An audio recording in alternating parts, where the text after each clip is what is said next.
Berarti sama ya Bang ya. Berarti selanjutnya saya ingin tanyakan, yang bisa menghakimi manusia itu kan hanya yang maha kuasa kan ya? Gimana? Kalau misalnya Isa dan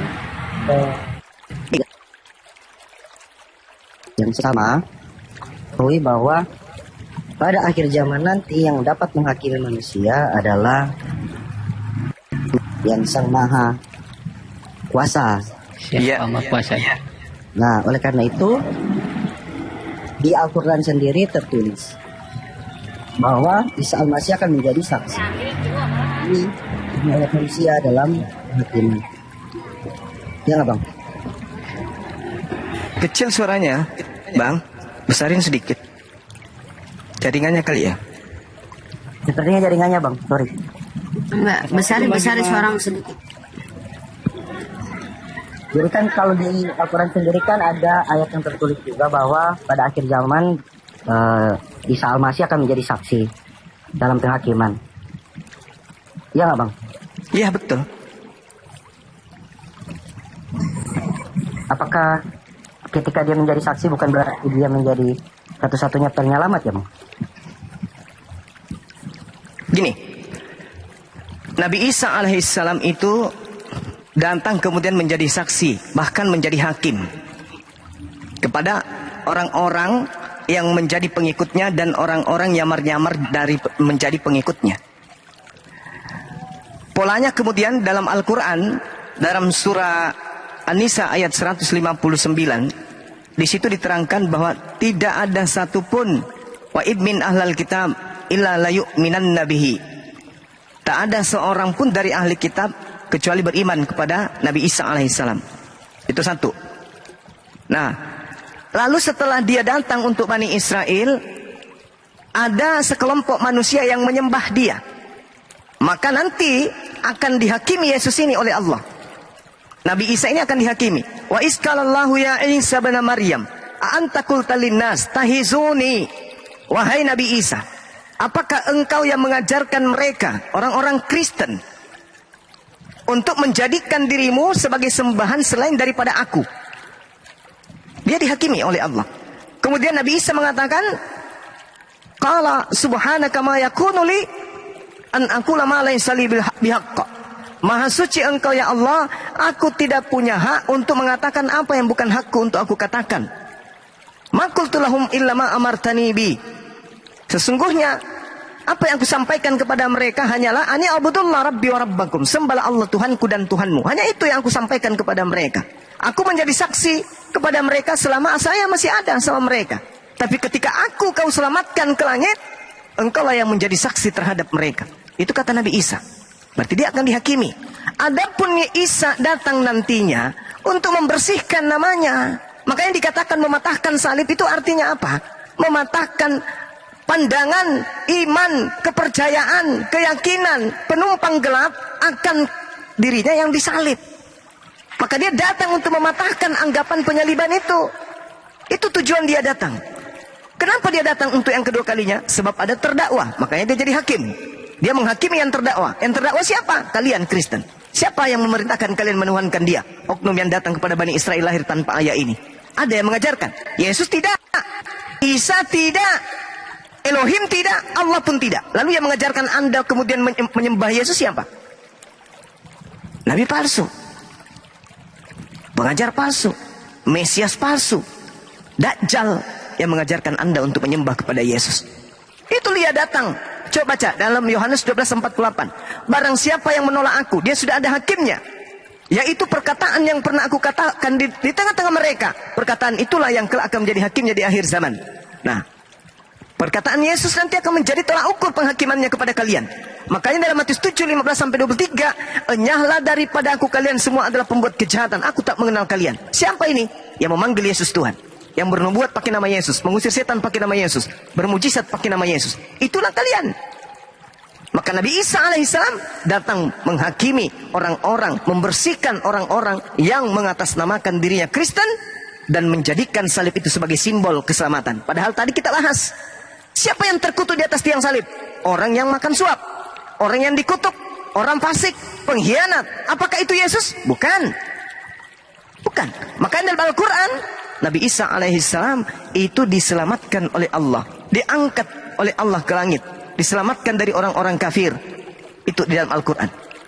Sehingga yang mati disalib ini adalah orang yang menggantikan dia. Berdasarkan Bible Anda, siapa orang itu? Dijawab oleh Bible. Orang itu adalah orang yang terkutuk. Siapa yang terkutuk? Antara Yesus dan Yudas. Itulah jawabannya.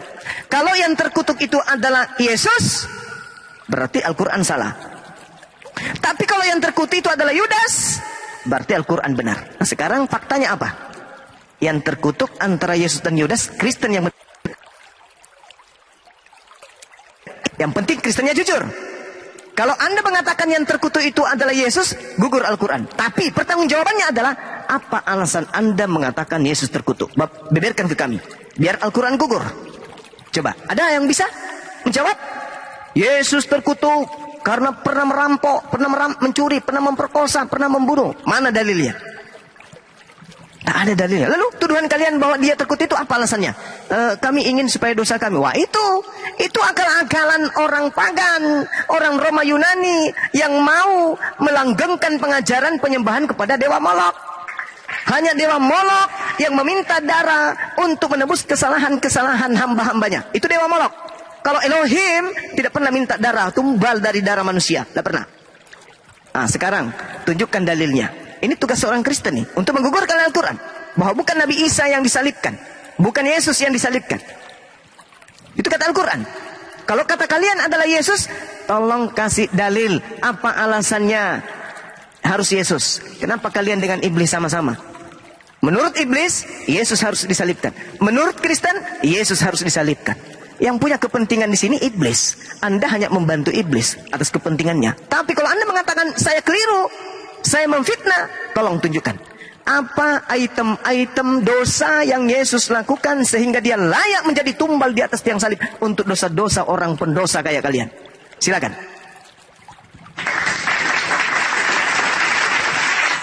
Halo Bang Zuma, saya izin jawab ya. Silakan. Kalau Abang mengatakan bahwa siapa yang mati di kayu salib, rata-rata orang Kristen akan menjawab Kristus. Tapi apakah data yang ada di Alkitab bahwa Yesus terkutuk sesuai dengan apa yang dikatakan Paulus? Menurut kami Yesus tidak terkutuk. Tidak terkutuk tapi disalibkan. Salah nggak tuh? Salah salib nggak? Salah salib nggak? Salah orang nggak tuh? Kan yang harus disalib ini kan orang terkutuk. Yesus tidak terkutuk. Nah, pertanyaan saya, salah orang nggak tuh? Izin jawab Bang Zuma. Silakan. Nah, tidak salah karena Tidak salah. Ya. Alasannya? Tidak salah. Kenapa? Alasannya adalah ketika pada zaman itu adalah hak orang-orang yang menghakimi raja-raja pada saat itu adalah orang-orang Yahudi, di mana mereka ketika Yesus berkata sebelum ada Abraham udah ada aku. Orang berpikir bahwa dia memujat Allah sehingga dia dinyatakan bahwa dia adalah orang yang berdosa sehingga dia disalibkan. Tapi pada dasarnya adalah dia tidak berdosa tapi disalibkan. Menurut saudara penyaliban itu Anda restui atau tidak? Direstui Bang. Berarti Anda dengan iblis bedanya apa?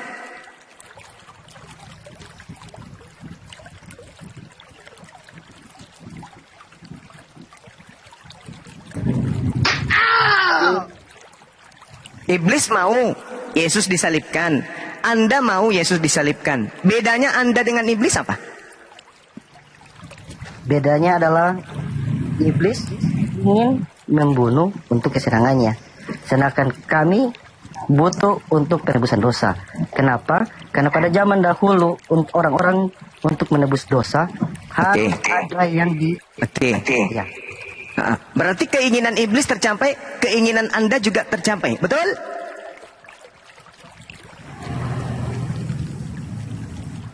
Ya, iblis diuntungkan, Kristen juga diuntungkan. Betul?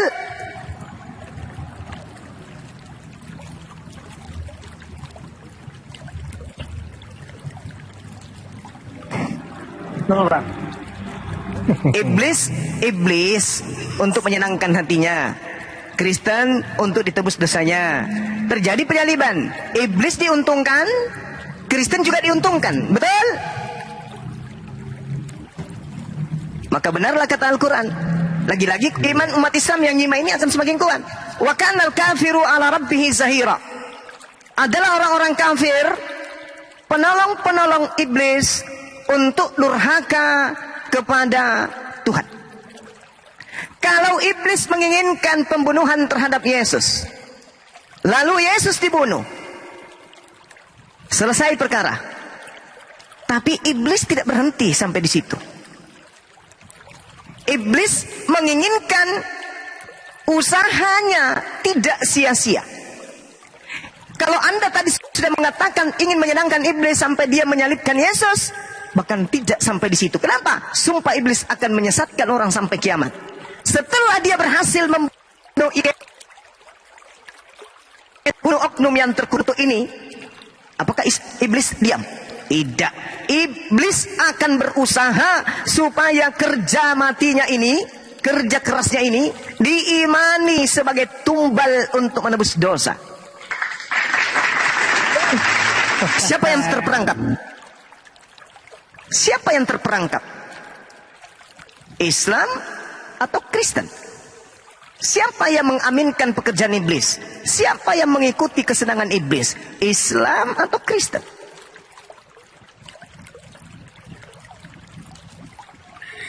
Jawab. Coba dicerna lagi. Ayo. Islam datang meluruskan. Tadi ingat, Bung? Anda bertanya, Isa, Yesus sama. Saya katakan apa? Tak ada hubungannya Yesus dengan Kristen. Tak ada hubungannya antara Nabi Isa dengan Kristen. Yang berhubungan dengan Islam itu adalah Yesus atau Isa. Kenapa? Karena Yesus mengatakan, setelah roh kebenaran itu datang, dia akan memuliakan aku. Iblis merasuki Yudas, apakah untuk menghinakan Yesus atau untuk memuliakan Yesus? Dia terkutuk di atas tiang salib, berarti menghinakan. Imam-imam kepala mahkamah agama orang Farisi melakukan tipu muslihat, melakukan kesaksian-kesaksian palsu agar Yesus itu dibunuh, disalibkan. Itu untuk memuliakan atau untuk menghinakan Yesus? Untuk menghinakan. Iblis, imam kepala mahkamah agama dan semua yang terlibat dalam penyaliban termasuk Kristen itu ingin menghinakan Yesus. Bayangkan, Bung, bayangkan. Yesus ini borok, seborok apa lagi dia? Sebusuk-busuk apa lagi dia nih? Tak ada lagi busuk di atasnya melebihi Yesus. Tak ada manusia seburuk-buruknya selain Yesus. Yesuslah manusia yang paling buruk, paling banyak dosa, paling layak kemudian dibakar dalam api neraka kalau berdasarkan iman Kristen. Kenapa? Bayangkan. Dosa-dosa seluruh keturunan Adam, dosa mencuri, memperkosa, memburit, membunuh, semua dosa ada pada pundaknya. Kemana perginya manusia Yesus ini harus dibersihkan? Neraka. Kata Yesus, apabila roh kebenaran itu datang, dia akan memuliakan aku. Yohanes 16 nomor 13, nomor 14. Sekarang yang memuliakan siapa? Saya sejak saya menjadi apologet, mati-matian habis liur saya membela Yesus, membela kemuliaan Yesus. Dia tidak terkutuk, dia orang suci, dia orang yang dikasihi, dia orang benar, dia Nabi Allah, dia Rasulullah, dia orang yang didekatkan kepada Allah, dia orang yang terkemuka di dunia dan di akhirat. Saya mati-matian memuliakan beliau. Islam mati-matian memuliakan beliau. Kristen mati-matian berjuang untuk menghinakan beliau. Ada apa dengan Kristen ini? Coba. Saya tidak menginginkan penyaliban terhadap Yesus. Itu bentuk saya memuliakan dia atau menghinakan beliau. Kristen menginginkan penyaliban terhadap Yesus. Itu bentuk memuliakan Yesus atau menghinakan Yesus. Ketika ia datang, yaitu roh kebenaran, dia akan memuliakan aku. Pikirkan itu, renungkan itu. Sebenarnya yang percaya kepada Yesus ini, Islam atau Kristen? Sekali lagi polanya adalah, tak ada hubungannya antara Yesus dengan Kristen. Ingat, bisa bilang gitu Bang Semangat? Yes. Kita lihat. Kata Yesus di dalam di dalam Yohanes 16 nomor 12. Masih banyak yang ingin aku ajarkan, tapi kamu belum sanggup untuk menanggungnya. Tetapi ketika ia datang, yaitu roh kebenaran. Satu, dialah yang akan mengajarkan segala sesuatunya. Kedua, adalah lebih baik jika aku pergi ke atas ke langit. Sebab kalau aku tidak ke langit, penolong atau roh kebenaran itu tidak akan datang. Tetapi ketika aku pergi, aku akan mengutus roh kebenaran itu kepada kalian. Yesus terangkat. Singkat cerita, setelah terangkat ke langit, Nabi Muhammad SAW jelas dinyatakan bertemu dengan Roh Kudus alaihi salam. Di mana tertulis itu? Di dalam Al-Qur'anul Karim surah An-Nahl ayat 102. Saya bacakan. Bismillahirrahmanirrahim. Qul nazzalahu Ruhul Qudus min rabbika bil haqq liyuthabbital ladzina amanu wa hudaw wa busyra lil muslimin. Yang datang setelah aku pergi adalah Roh Kudus. Katakanlah wahai Nabi Muhammad, Roh Kudus menurunkan Al-Quran ini Tuhan. Menurunkan Al-Quran. Roh Kudus datang kepada baginda Rasulullah Muhammad sallallahu alaihi wasallam. Roh Kudus kemudian meneguhkan hati orang-orang yang beriman dan menjadi petunjuk serta kabar gembira bagi orang-orang yang berserah diri kepada Allah, yang intisarinya adalah Al-Quranul Karim. Sekarang yang datang kepada Paulus ketika dia ke Damsyik siapa? Kisah Para Rasul 22 nomor 8, nomor 6, nomor 7, nomor 8. Lalu kemudian di mana lagi?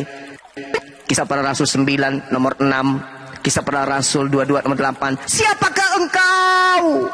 Apakah engkau? Tuhan. Akulah Yesus. Loh, kata Yesus, setelah aku terangkat ke langit, yang datang Roh Kudus. Yang datang kepada Nabi Muhammad Roh Kudus, yang datang kepada Paulus Yesus. Hei, tolonglah, marilah kita berpikir. Agama titipan penjajah, warisan penjajah ini ngajarin kita error. Kata Yesus, adalah lebih baik jika aku terangkat ke langit. Sebab kalau aku tidak terangkat ke langit, roh kebenaran itu tidak akan datang. Yang datang kepada Nabi Muhammad, roh kebenaran, Roh Kudus, Roh Suci. Yang datang kepada Paulus, Yesus. Nah, sekarang polanya bagaimana? Kita mendeteksi apa yang datang kepada baginda Rasulullah Muhammad SAW? Al-Quran. Apa isi Al-Quran? Memuliakan Yesus. Satu. Sekarang apa yang datang kepada Paulus? Oknum bernama Yesus. Wow. Tapi Yesus mengatakan bukan dia. Sebab kalau dia tidak pergi,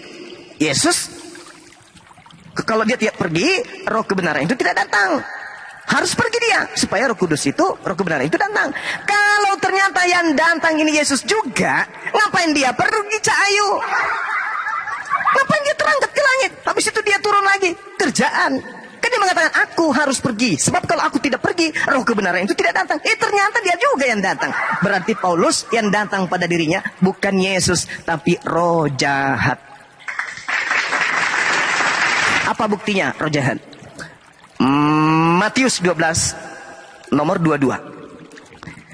Ada nggak yang bisa memahami di situ? Ini data yang semalam kita pelajari dengan mu'alaf. Orang yang kerasukan roh jahat akan mengalami buta.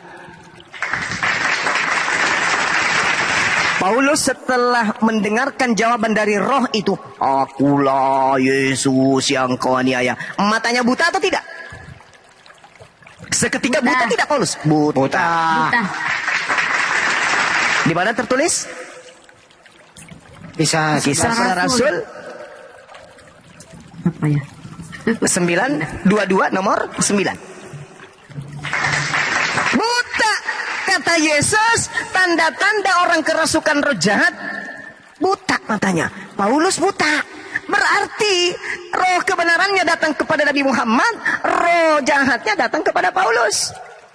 Nah sekarang polanya. Apabila roh kebenaran itu datang, maka dia akan memuliakan aku. Begitu Paulus datang, masukkan roh jahat, apakah dia memuliakan Yesus? Tidak. Apa buktinya? Terkutuklah Yesus yang mati di atas tiang salib. Ini bukti akurat. Ini bukti akurat. Maka pengajar-pengajar palsunya mengajarkan Yesus menyembah Yesus disembah. Yesus dianggap Tuhan. Orang-orang yang percaya kepada pengajaran Paulus memanggil Yesus Tuhan, bernubuat pakai nama Yesus, mengusir setan pakai nama Yesus. Apa endingnya? Apa endingnya? Pengusiran, diusir. Oleh karena itulah Bung, saya katakan, yang terkutuk di atas tiang salib itu Yudas, bukan Yesus. Yang kalian sembah selama 2000 tahun ini, itu bukan Yesus. Oknum lain yang mengajarkan kalian untuk mengikuti ajaran-ajaran yang jauh dari ajaran para nabi. Jadi kesimpulan saya adalah, ketika Yesus mengatakan, aku pergi, yang datang setelahku adalah roh kebenaran, maka roh kebenaran itu datangnya kepada baginda Rasulullah Muhammad SAW, sehingga seluruh umat Islam di atas muka bumi ini memuliakan oknum yang datang di tengah-tengah Bani Israel lahir tanpa ayah. Kami sebutnya Nabi Isa, kalian sebutnya Yesus. Nah, sedangkan yang datang kepada Paulus adalah oknum yang mengaku Yesus. Padahal Yesus mengatakan di dalam Lukas 24 nomor 27, saya nanti datang untuk yang kedua kali, Cak Ayu, tapi ditandai dengan dari timur sampai barat. Jadi kalau ada orang yang mengaku-ngaku bertemu saya, jangan kau percaya. Sebab kedatanganku nanti seluruh dunia akan tahu. Sedangkan Paulus cuma dia saja yang melihat dengan orang-orang yang ada di sekelilingnya. Itu pun hoax. Aku melihat seberkas cahaya, lalu bersuara, siapakah engkau? Tuhan. Akulah Yesus yang kau aniaya. Seketika Paulusnya buta. Wow. Berarti roh jahat. Karena tidak ada seorang nabi didatangi roh Tuhan buta, cuman Paulus. Sementara Yesus mengatakan di dalam Matius 12:22, Matius 9 juga ada, Matius 9 nomor 31, 32, 33, orang yang kerasukan roh jahat itu buta seketika. Nah, berarti yang merasuki Paulus adalah roh jahat, bukan roh kebenaran. Maka dari buahnya kita lihat antara Islam dan Kristen, siapa yang memuliakan oknum yang datang di tengah-tengah Bani Israel. Kita menginginkan dia tidak disalib, mereka Kristen menginginkan Yesus disalib. Kita tidak menginginkan Yesus terkutuk, Kristen menginginkan Yesus terkutuk. Kita tidak menginginkan Yesus diludahin, Kristen menginginkan Yesus diludahin, ditonjok, ditampar, ditombak perutnya. Tapi naudzubillah, umat Islam tidak menginginkan itu terjadi kepada Nabiullah Isa atau Yesus alaihissalam. Nah, Anda renungkan itu. Renungkan baik-baik. Apakah agama Anda ini selama ini benar? Atau Anda beragama hanya karena ikut-ikutan? Atau karena hanya tipuan perpuluhan? Demikian, silakan. Di sini mau maghrib. Mohon diambil alih, mohon maaf kalau kepanjangan. Terima kasih. Silakan.